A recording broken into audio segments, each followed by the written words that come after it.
As I was saying, that was probably the extent to which I'll be able to communicate with you in BSL today. I was very fortunate, alongside two of my ministerial colleagues, Aileen Campbell, who is the Minister for Public Health and Sport, and also Maureen Watt, who is the Minister for Mental Health, to have a BSL awareness session from Deaf Action last week, in which we were able to see a video of Deborah talking about her own circumstances and also issues affecting the deaf-blind community. It was extremely worthwhile, and I think also very important that ministers such as myself, who will be lead responsibility for BSL, and also Aileen and Maureen, who will have responsibility through the healthcare system for many of the issues which are relevant to the deaf and deaf-blind community, took the time to understand a little bit more about BSL and the deaf and deaf-blind community and the issues that affect individuals within those communities. That said, one awareness raising session is not going to make me an expert. I'm fully aware of that, and that is why groups such as this are so crucially important as we look to bring forward the first national plan as a result of the BSL Act being passed. I was privileged to be in the chamber when the Act was passed, and among what I think were many momentous occasions during the last session of the Parliament, I have to say the reaction that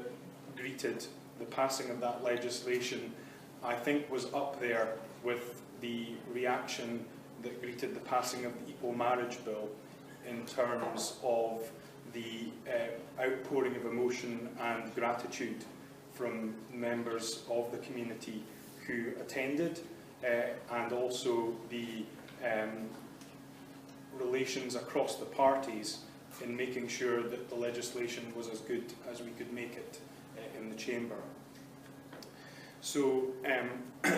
as Deborah has indicated, unfortunately I cannot be with you for the whole of the morning. I will have to leave at the end of my discussion with you, but that, I think, shouldn't be the end of our engagement, and I am keen to come back to future meetings, perhaps not to address you, but certainly to hear what discussions are taking place. So please do continue to keep me informed of when the meetings are taking place, and I will look to ensure that I can come back and hear from you, because I think it's really important for me as the Minister with lead responsibility to build as good a relationship with yourselves as possible. That will help ensure that the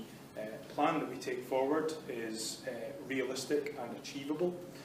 but also that when we are looking at the wider priorities of government, we can ensure that the views and interests of the deaf and deaf-blind communities are properly considered and properly represented. So I want you to view me as much as your representative in government as possible, and do feel free either to contact me directly or to communicate to me through my officials any concerns or issues you might have. I can't promise that we'll always be able to come to an agreement, but I can promise that you will always find me willing to listen to what you have to say and to take on board your points of view and to make representations to other members within government should that be appropriate. So I think you've probably heard enough from me, so now is an opportunity for you to ask me any questions that you might have in regards to my role, and so I shall now hand the floor back over to you.